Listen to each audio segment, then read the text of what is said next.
Oh my goodness. Space Force. We'll do it live. We'll do it live. That's tomorrow. And that is it for us today. Thanks for caring about people. What's the matter? Think you can handle that?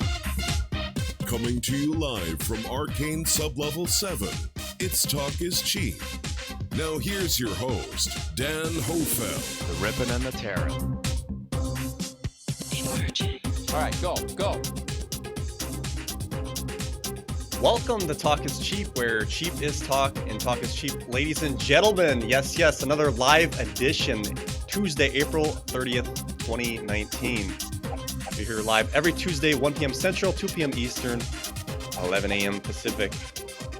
And yes, if you can't catch a show live, you can always catch it later on your favorite podcasting platform. Or, of course, I do break up chunks on YouTube to make it easier with the short attention spans we got nowadays. Things are go. So we got to compliment that. Big announcement. Next week, we got M and Miss M coming on the show. That is May 7th. Of course, it'll be live. It'll be a call-in show. If you don't want to call in, but you want a question, please go ahead and email me, k2d4network@gmail.com. I will take that question into consideration, add it to my list. Or if you're really brave, go ahead and call into the voicemail, 1-256-510-5234, 1-256-510-K2D4, and I'll play that message on the air. Keep it simple and short, just right to the point, like a minute or less we're talking. And I think it'll be great to have them on. Is there a question that you wanted, like maybe restated, I didn't get across right? Because they're gonna have some new material, but it's gonna be, I think we want to make sure we can hammer this home. This is supposed to be the month now that this wave was supposed to come in, due to the Galactic saying that it was supposed to happen. When they told Miss M, it was in like November, I think she said, and then like within that 6-month period that will leave May. So is it gonna happen? Is it not gonna happen? I mean, I don't want to put my emphasis on a date. We know how that goes. Can it get very disappointing, but yeah, we'll break that down as we can. So big show today, 3 Days of Darkness. I had Athena, she's a viewer, send me an email, said look into the 3 Days of Darkness. There's a couple video clips she sent. One was a QHHT session, another was an older lady talking about the biblical aspect of this, if that's how you say that correctly. Very, very crazy stuff. And then this led me into the whole solar sun thing. When you think about the solar sun, I never even like looked into the solar sun, but oh man, I found this on this last Sunday. So this is pretty new material for me. I had to sit down because this is like, if this is exactly what people are saying it is, holy cow, folks, we are in for some crazy stuff. Well, let's go ahead. Oh, yes. And move over to, I got to break down this news before we get into all that. So we got over here, this is on Political. U.S. Navy drafting new guidelines for reporting UFOs. Now, I'm sure a lot of you have heard this. This happened last week. Part of the disclosure initiative to get this acclimated to the public. This is all part of the slow disclosure program by the government. The U.S. Navy is drafting new guidelines for pilots and other personnel to report encounters with unidentified aircraft, a significant new step in creating a formal process to collecting and analyzing unexplained sightings and designating them. There have been a number of reports of unauthorized and or unidentified aircraft entering various military-controlled ranges and designated airspace in recent years. Recent? I think this has been happening a lot. They don't want you to know that. Right? Navy and the U.S. Air Force takes these reports very seriously and investigates each and every report. To be clear, the Navy isn't endorsing the idea that its sailors have encountered alien spacecraft. They got to make sure to get that across for the public. But is acknowledging there have been enough strange aerial sightings by credible and highly trained military personnel that they need to be recorded in an official record and studied. Ding, ding, ding on that one. rather than dismiss as some kooky phenomenon from the realm of science fiction. Another step. See, there's a lot of people arguing on that Luis Elizondo video I did. They're like, you UFO guys, you're finally getting disclosure and you're not liking it. No, let me be clear. I am happy that this is happening, but we got to be careful with it. I would definitely take this over no disclosure. Believe me, I would. But as Luis Elizondo says, we do have to push him, and that's what the UFO community is about. We're going to try to push for that full disclosure. That is our job. We've been researching this stuff for so long that we want the whole thing. For the government to... The fact that the government is finally releasing this stuff tells me that they have an ulterior motive. They're only going to do it if it helps them. And this gets into the whole debate of, yes, you got SpaceX and all the private industry that's going to be able to get to the moon and see all this stuff. And they'll have to say it now ahead of time before, they have egg on their face. So they have to stay ahead of it. But we have to break this down and call it what it is. Okay, there's going to be a lot of people that'd be like, oh, so UFOs are real. And then they're just going to take and believe the whole government scenario about it. It is deep, I will say that. So now here we get back into the UAP things. The military now calls unexplained aerial phenomenon rather than unidentified flying object. So they're trying to push the UAP again because that's a less of a harsh word, I guess. So people don't get into fear-based stuff. I don't know. So Mellon, this is Chris Mellon from To the Stars Academy. He said, in a lot of cases, military personnel don't know what to do with that information. They will dump the data because it's not traditional aircraft or missiles. There's such a stigma even in the military that if you see a UFO, it's like, I better not say anything because people are going to think I'm crazy. But now with this, it's the perfect example. We're going to start taking these reports, start documenting them now, and then they'll release these to the public and say, all right, there's something here. Luis Elizondo says, if you are in a busy airport and you see something, you're supposed to say something. With our own military members, it's kind of the opposite. If you do see something, don't say something. Elizondo will be featured in an upcoming documentary series about the Pentagon UFO research he oversaw. He said the 6-part series will reveal more recent sightings of UAPs by a dozen of military pilots. So again, the unexplained... It's going to be on the History Channel. That will be on May 31st. Some people said they're not going to watch it. I'm going to try to watch it. I am a cord cutter, so I'm trying to figure out how I'm going to be able to watch it. But I think it's important for research to see how they're going to break this stuff down, because this is the official disclosure narrative by the government, and we want to see exactly what they're going to say, how they're going to say it. Because I already showed you on previous programs how Luis Elizondo doesn't like to push the alien thing. But in the Q&A, he basically said it was aliens, and we got to let the public come to that decision. So it's all about personal thought that they have to bring the people up with. So as I'll play a short Tucker Carlson clip. This is a little long. It's like 5 minutes. So I'm going to try to cut it off. Maybe I'll comment in between so we don't go too far over for copyrights or whatever. But this is part of the new drafting report. Chris Mellon is in this thing. And let's listen in and see what they have to say. The Navy isn't certain what is going on. The Navy did just confirm that it is drafting new guidelines for personnel to report encounters with, quote, unidentified aircraft. The goal is to destigmatize the sightings of advanced, very high-speed aircraft that have been seen quite frequently approaching Navy ships and facilities without explanation. The Navy issued a statement that said, in part, this, quote, there have been a number of reports of unauthorized and or unidentified aircraft entering various military control ranges and designated airspace in recent years.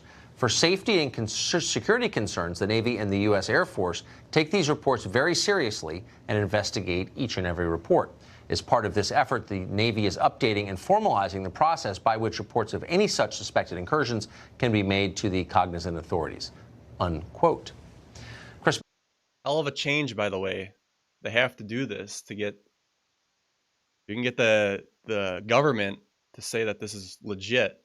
That's the biggest way. That's why people are like, we don't need the government to disclose UFOs. We're doing the disclosure. Well, no, we've been doing the disclosure for how long? There's been so many UFO conferences, CE5s, all that stuff. People put information out. Whistleblowers, like I said, the 2001 press club briefing with Stephen Greer. That's why I give him props. He woke me up. A big part of my awakening in the UFO thing. That press club briefing in 2001. All those firsthand witnesses swear on the Bible. Guy at NASA said he's seen bases on the backside of the moon. That is not credible. But as soon as you have government officials that will come out and say it's official, then the public will take it seriously. As a former Pentagon intelligence official, he's closely involved in the History Channel's upcoming 6-part series, Unidentified, Inside America's UFO Investigation. He joins us tonight. Chris, thanks very much for coming on. So we've gone in a pretty short period of time from the U.S. military not really acknowledging that there is such a thing to them acknowledging that these sightings are so frequent they need a formal process for reporting them. What's changed? Yes, thank you, Tucker. It's an extraordinary turnaround, and it's really the result of an interaction between Congress and the Navy. And the fact that this has gotten on Congress's radar began some discussions which elevated an issue that before this time had been smothered and kept at low levels of the bureaucracy. So now you have more senior policymaking officials hearing in some cases firsthand from the aviators involved and other personnel. They're learning the reality of the issue, and they're asking some direct and sometimes tough questions. And so this has elevated this entire issue within the department, and kudos to both for engaging and really listening to our men and women in uniform who've been squelched in the past, who've really been treated with disdain sometimes for reporting what's happening. Well, I mean, and pilots, of course, are trained to discern between aircraft and weather balloons. So, like, if there's one group you should listen to, it's pilots. How often? By the way, as we go through this, pay attention to Chris Mellon, because when they're going to bring up the alien, what these could be alien, watch him swallow. Like, you can tell he knows a lot. And are these sightings reported? Do we know? We don't know. We believe that probably 8 or 9 times out of 10, they are not reported when there's an encounter. We know from numerous debriefings and interviews that individuals in squadrons, when they bring a story forward, they're the only individual in their squadron usually who's willing to do so or have that discussion. We see the same thing among commercial airline pilots. It's not career enhancing, to say the least. We know these individuals are often ridiculed, and were in the past, which is partly why this is such an important development. They're saying it's a legitimate issue now. You can talk about it. So, but what do they think? I mean, Wait, it's legit now. You can talk about it. Come again. It's legit. Government has given the blessing to talk about it. So, all right, here we go. Reading this morning, some of these sightings, again, by military pilots who know the difference, estimate that these are objects moving at 15,000 miles per hour, for example. I mean, that's so much faster than any object, human-made object, has ever traveled that we're aware of. So what do they think that is? What's the going theory on this? Yeah, this is tough terrain. There are 3 hypotheses that people have put forward, and none of them are very comfortable. One is that one of our adversaries has leapfrogged us technologically, China or Russia. Putin has been making some extraordinary claims about Russian technology. Another theory is that these are some test aircraft of the U.S. I think we can discard that now with the Navy itself acknowledging these are not American. And the third popular theory, of course, is that these may be from some civilization elsewhere beyond our solar system. Yeah. And none of these theories are very comfortable to contemplate, but we have to look at facts and derive theories from facts, not start with theories and disrule or rule out facts. I mean, so we'll stop. Definitely. So there you go. It's aliens, but we were so scared to tell you it was aliens for the longest time. Now, I was listening to a coast to coast clip Tom DeLonge was on there. This was fairly recent. I got this clip last week. So for those who don't know, Tom DeLonge is the CEO and president of To the Stars Academy. It's running this whole disclosure narrative. Luis Elizondo's under him. Chris Mellon, who you just saw, is under him as well. They're going with the play that we don't know what it is. Well, here's your CEO, president, saying that it's aliens and he's been told directly. So I'm going to roll this clip.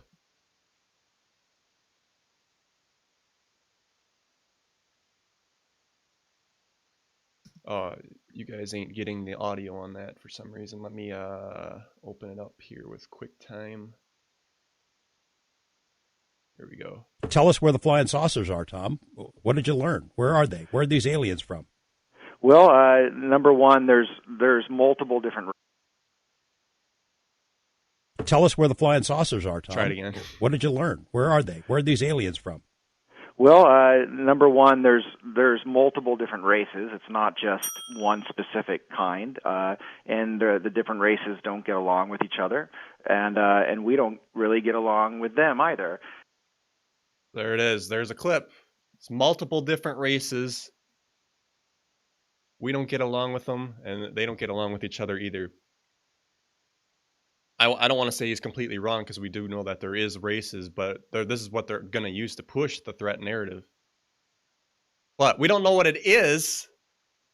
Chris Mellon, Luis Elizondo, but your CEO and president says it's aliens. Now, who is he told by? Let's listen to this clip. Well, have you been told that that there are visitors from elsewhere, either dimensional or other planets or both? Yes. That they are intervening in human affairs? Have you been told that sort of directly? Absolutely, yes. He's been told it directly. Now, we do know that he has had meetings at Area 51 and I believe Wright-Patterson Air Force Base.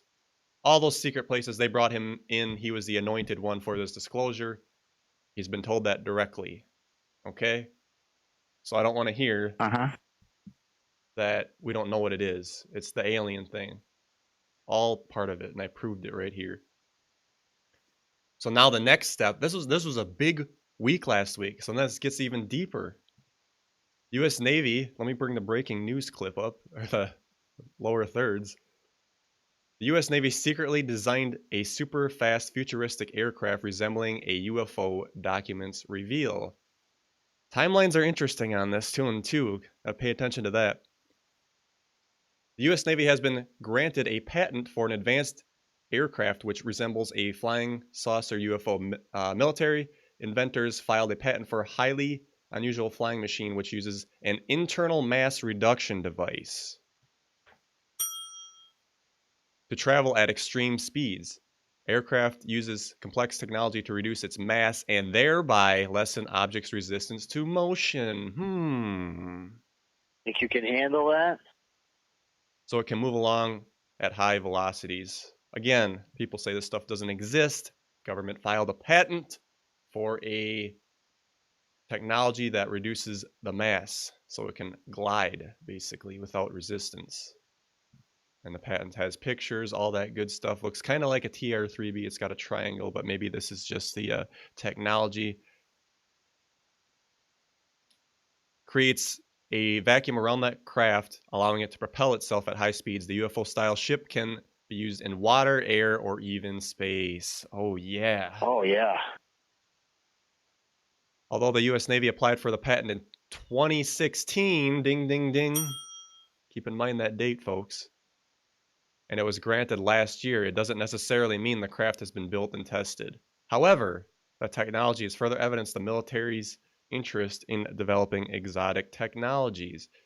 And of course, the U.S. government researchers investigated wormholes, anti-gravity, invisibility, cloaking, warp drives, and high-energy laser weapons. BS, they know what this is. This is why I brought this date up here. 2016, folks. I think I might have accidentally said 2006 for those on the podcast. 2016. Why is that date important? That was the year, it was in October, that the To the Stars Academy thing was launched. So when you put the puzzle pieces together, this was going to be part of the disclosure initiative to start dripping things and putting puzzle, oh, we got to do this thing. It's like Luis Elizondo saying, I quit the day before. No, you had it planned. You had it figured out, just like this is planned to put this. Oh, they have this patent here. By the way, I got the patent on screen. This is on the Google Patents site. Filed in 2016. So they can show this to the public, and then, oh yeah, by the way, we did make that. So, right in your face disclosure, this stuff is coming down the line. It was a big, big week last week. What are they going to announce in the future? It's going to be crazy stuff. So, I think we're going to take a break. I know everybody wants to get to the 3 Days of Darkness stuff. We'll get to that after the break. I am going to open the phone lines up if you guys want to call in and share, add some stuff, because this is a very, very deep topic. I don't know if I'll get it all down the way, I might miss a puzzle piece, but stay tuned after the break. You're listening to Talk is Cheap with Dan Hohlfeld on the K2D4 network. Call us live at 1-605-562-0444. Show ID 146509. Phone lines are open. Big tech giants are censoring people's voices. Subscribe to our backup channels on BitChute and DTube. Go to K2D4network.com for all the links. Enjoying the show? Consider supporting us by donating to our Patreon. Patreon.com/K2D4network. Have your voice heard today. Call into the show at 1-605-562-0444. Show ID 146509. Please hang up and try again. Questioning your reality, questioning everything. You're listening to Talk is Cheap with Dan Hohlfeld. Broadcasting into the far reaches of the Pleiades, it's Talk is Cheap.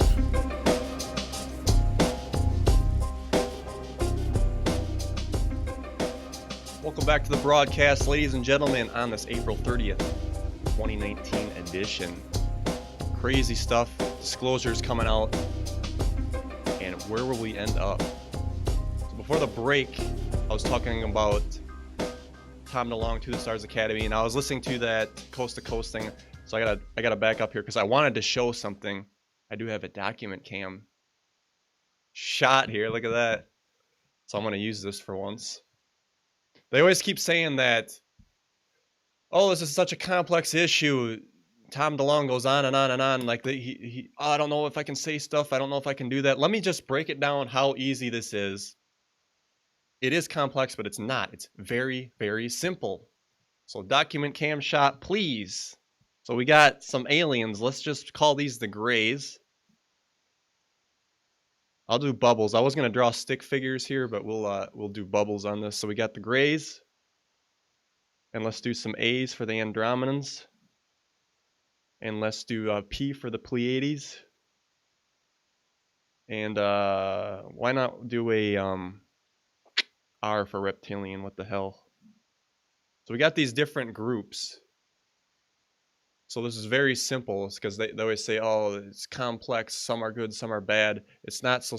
It's not a straight shot. It's not a straight, dry and cut thing, but it is in a way. If you could just simplify it, all you got to do is say, "There's gray aliens." Guess what? Some of those are good. Some of them are bad.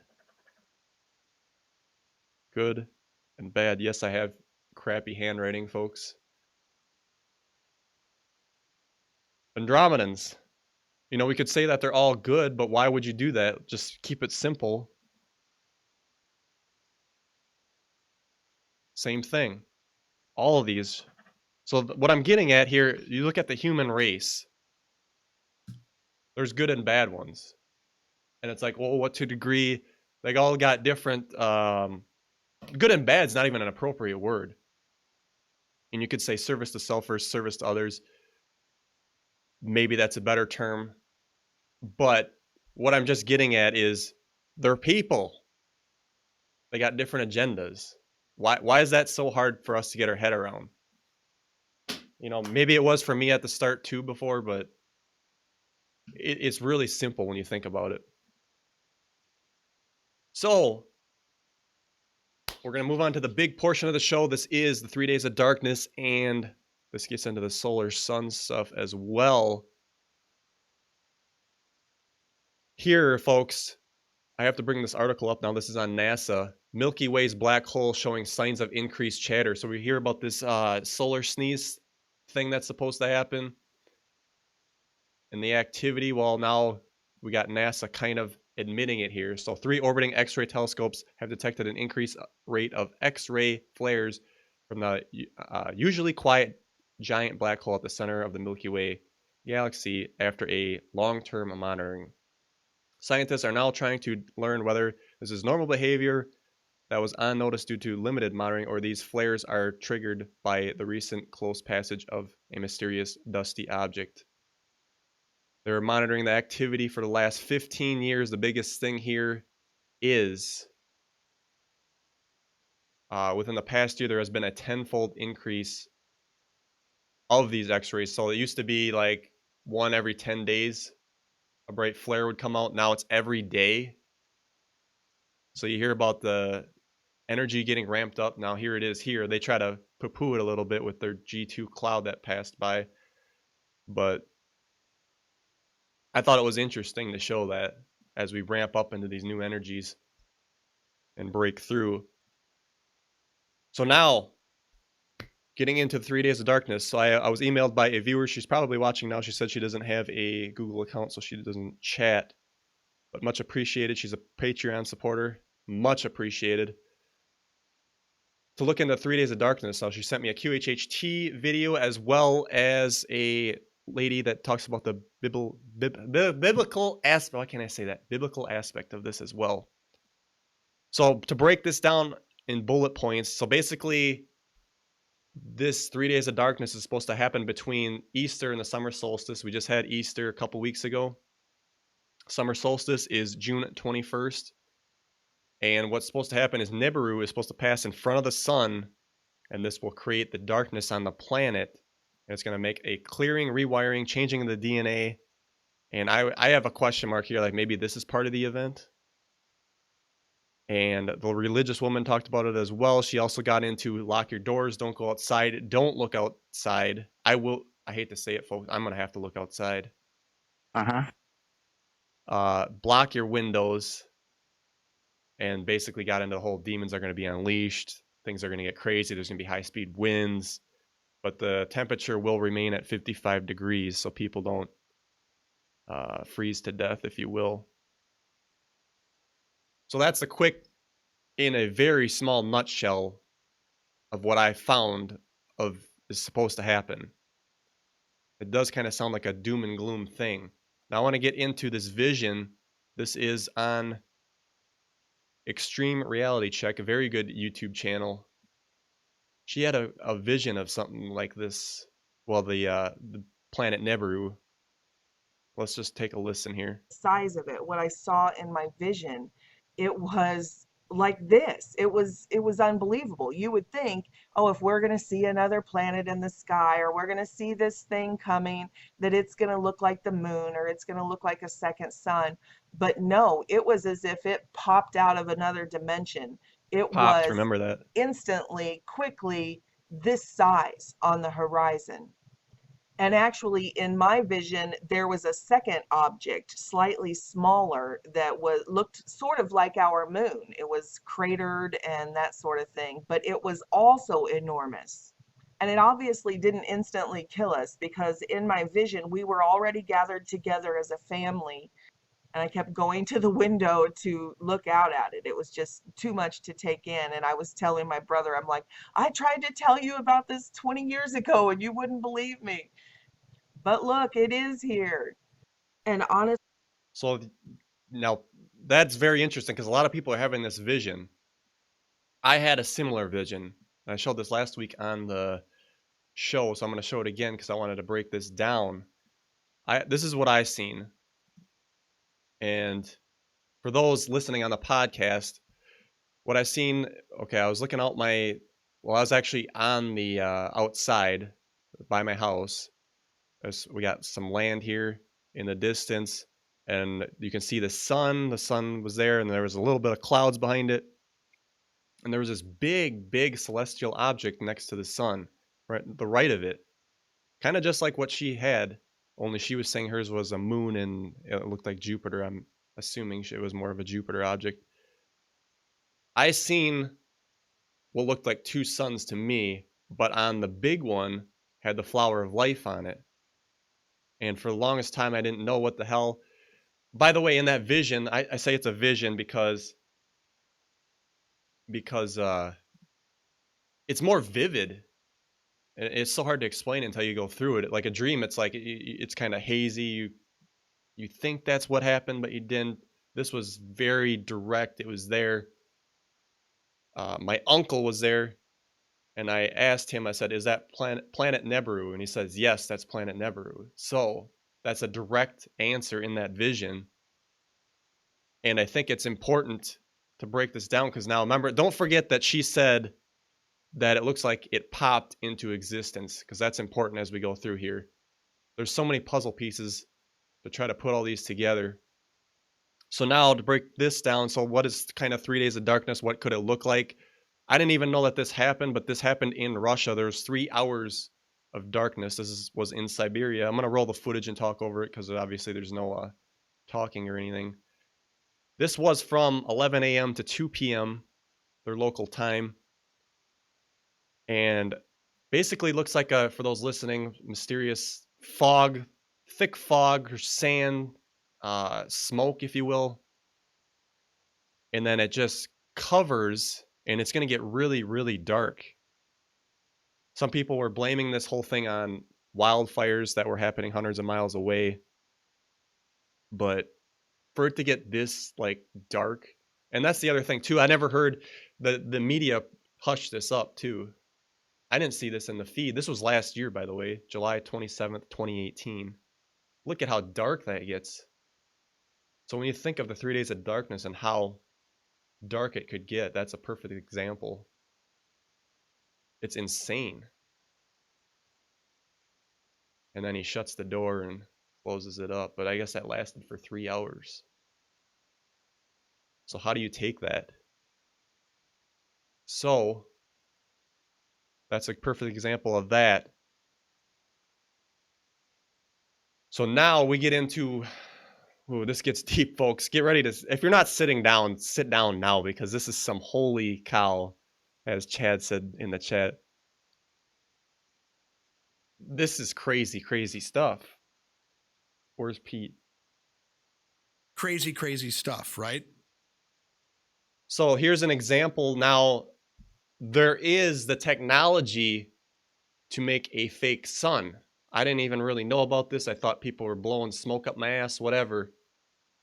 But this clip here shows that NASA has something developed and they launched it to create artificial light. Here we go. Alaska. The black dot in front of the sun is equipment that NASA launched hundreds, possibly thousands of miles from the Earth's surface. It casts a reflection upon the water, proving that it's not a camera or lighting issue, but it's an actual piece of equipment, and it's viewed from many different cameras. This black dot equipment is capable of producing an enormous glare, hundreds of miles in diameter, possibly thousands of miles. It always tracks in perfect synchronization with the sun. So essentially, the circular glare is always between Earth and the sun, but much closer to the Earth, of course. There is nothing special about this old video from Portage Glacier. By the way, this is a very important part. This blew my mind. Alaska, a year ago. The sun is seen passing behind a post.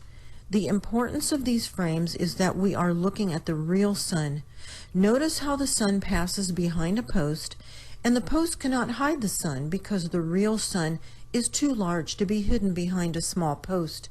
Pretty simple. I'm not trying to insult your intelligence. You'll see in a moment why this is important. Here's an interesting sign in the sky, viewed from the west-facing camera in Burwash, in the Yukon Territory. We see what looks like the sun, but it's not. As it passes behind a thin post, it completely disappears from view. The reason this is happening is because the light source we are viewing is the glare produced by the black dot equipment that reflects upon the water surface. Where's the real sun? It is currently behind a dark nebula that we will be looking at in just a minute. This gets deep. So that's actually a fake sun, folks. Goes behind the post, everything's blocked out. Because the actual beam of light is not wide, it's small, and then they're using these mirrors to refract it out and make it look bigger than it actually is. Mind-blowing, okay?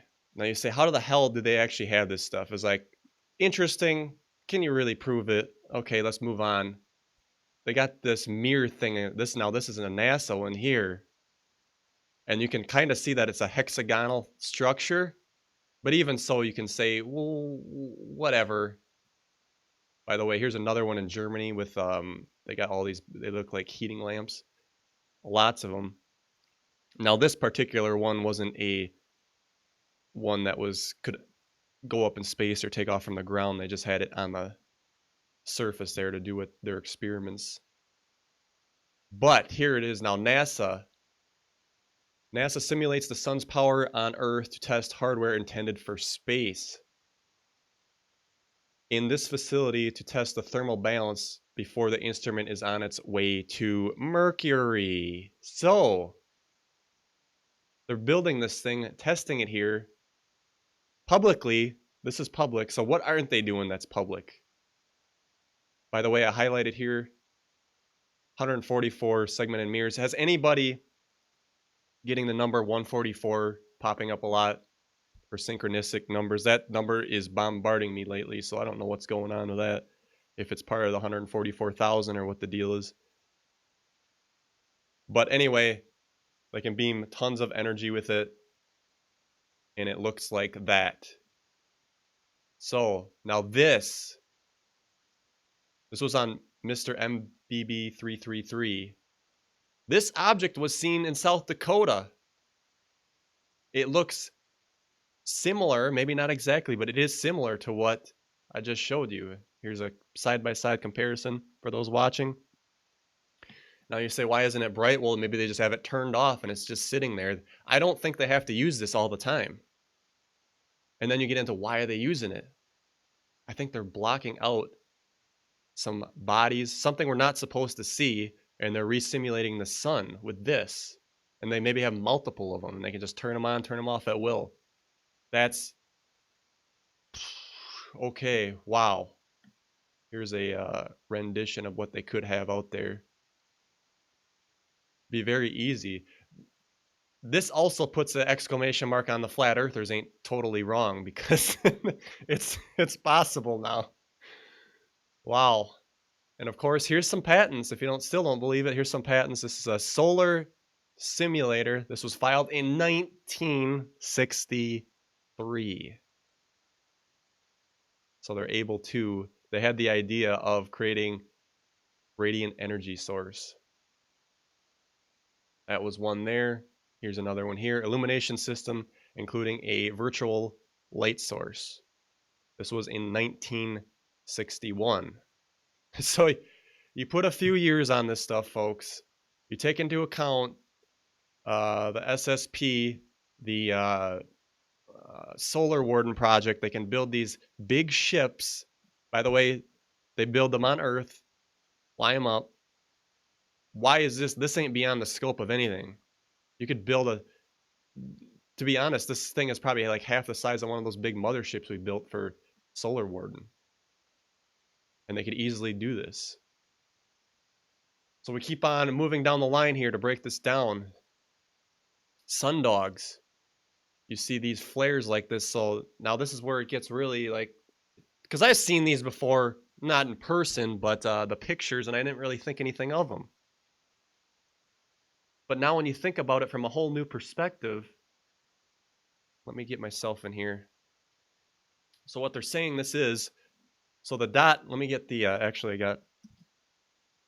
I can draw right on the picture here. Go like this. Okay, so grab the pencil. Got the circular part right here. So that is basically what's being cloaked. And of course, you got this bright object here. You'd assume the sun, but let's just, for all intents and purposes, they're saying this is the fake sun, the solar sun. Okay? And it really shows because when you get this reflection on the sides here and here, refraction, I guess is probably the right word, you get that effect. So you got your fake sun here, you got a cloak, you know, maybe you're trying to cover up a celestial body or whatever, and then you got the real sun behind it shining back, and that's creating that, you know, it's bouncing off that cloak or the celestial object, if you will, and making it that way. When I seen that, I was like, holy cow. And then there's multiple ones of these, of course, too. I gotta quit out of this thing now. Crazy stuff. And, you know, some people might, oh, it just does that when it's on the horizon. Here's one that's farther up. Proud Texas lady in the chat says, okay, my mind is blown. When I thought of this, I was like, holy cow. Now we put all these puzzle pieces together, folks. Remember what I said, to remember that she said it popped into existence. What if? By the way, if you guys want to, I'm going to open the phone lines. If you want to call in and give some input on this, and your mind's blown, please call in 1-605-562-0444, 1-605-562-0444, and then put in a call ID 146509#, and I'll get you up on the air. Put the puzzle pieces together for all this. So she says it pops into existence. What if we get a solar sneeze, a solar flash that brings the electrical grid down? What if it takes down their cloaking apparatus? What's going to happen? Nebru is going to pop into existence. Boom! Holy cow. That's what we're dealing with here. Oh, yeah. Crazy. I mean, I had to sit down. Now here's another clip I want to show. So you say, how could they do some of this stuff? You can actually bend light around objects. Here's for those listening, there's basically a sight glass, and then there's a person putting their hand behind it. And as they stick their hand behind it, you can't see the hand. By bending light with these magnifying glass arrays, you can not only make the object invisible, like you can see here, they have their hand behind it and it's completely invisible, but they bend the light around and you'll be able to see what is happening behind the object that is being hidden. So look at this. Crazy. So you can actually cover something up. Here they just do the same thing with a spoon. So for those listening on the podcast, there's, again, a sight glass. They got a spoon right in front of it. You can't see the spoon because it's bending the light around the spoon. They stick their hand behind it. You can see the hand. Wow. So not only does this technology exist, but they've created ways of doing it in tiny, tiny forms and in massive, deployable into our atmosphere forms. This is reality. This isn't conspiracy. So it's not beyond them to do this on a bigger, grander scale. So, oh man, my mind just got blown again thinking about all this stuff. The fact that they could have that. The one thing that really struck me about this whole thing was the person spotting that in South Dakota. That was the big one for me because that really put the puzzle pieces together. The fact that these things are up there, and it's definitely not beyond them to do that.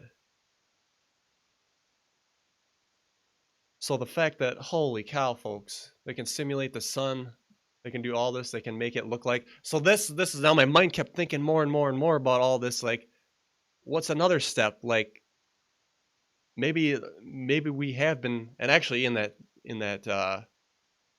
video, she went into it more. There have been times I think it was in like over in Germany or something like that, where it was dark and it should have been light. So I think they have these up there now. Like they could actually prevent 3 days of darkness from us seeing it. Maybe we already had a few dark days and we don't know because I can just turn these on. Crazy. But like I said, you hit that solar sneeze, solar flash, technology grid goes down that they can't run these things. Boom, pops into existence. Everybody would freak out. That's hard to fake that one. So I guess when you're out in outside, take a look at the sun, try to hide it behind a light pole or something, see if it disappears. You know, how big can it be? I suppose we are kind of moving through space, but it was pretty big in that other, they were up in Alaska, I think, so it might be a little bit bigger for them. And I'm sure somebody's going to say, well, this is scientifically proven and we can make stuff up and get around that. Oh, yeah. But that is insane, folks. I was hoping somebody would have called in to chat about this because I'm sure blown about it and I would love to have more. I think I got through what I mostly thought this all entailed. The fact that you get into events happening, we always said May, solar flash, put dates on things, and they don't happen. People get turned off. I've been turned off. That's actually why I haven't talked about the event much lately, because it doesn't happen. Why would you keep on talking about it? Julie N in the chat says the mind is bent like a pretzel. The late Dolores Cannon. That does it, yes. All in the Matrix. So it really thinks, what do you really know in this world, folks? We don't know jack squat.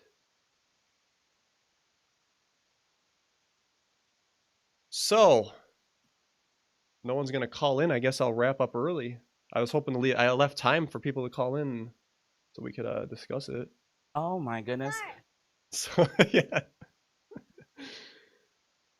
So, all right, folks, I guess we'll close out. I would have used the rest of the time up, but I wanted people to call in. So, think about that. Like I said, next week we will have...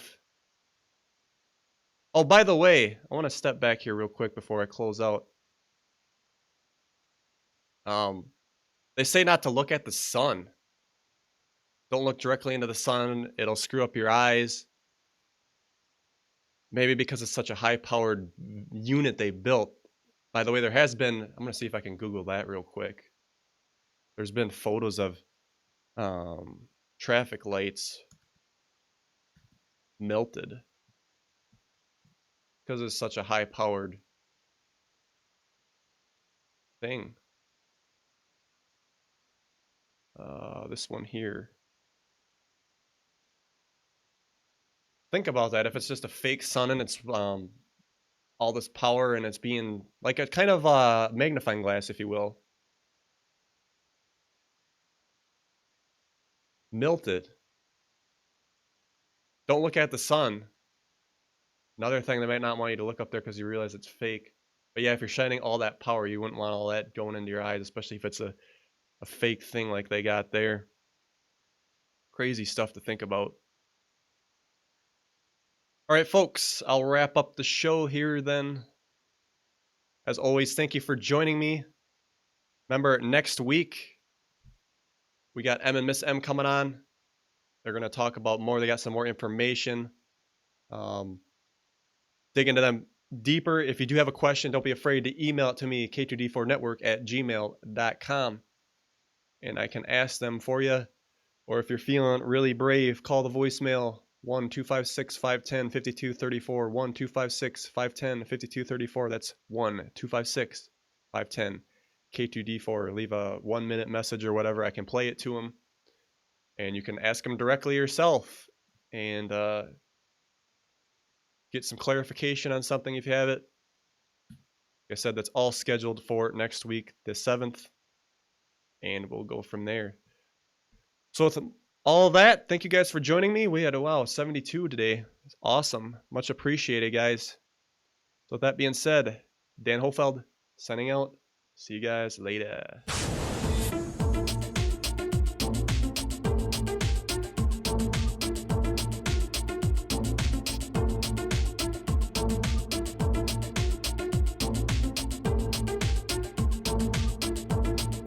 Thanks for listening. Visit K2D4Network.com today.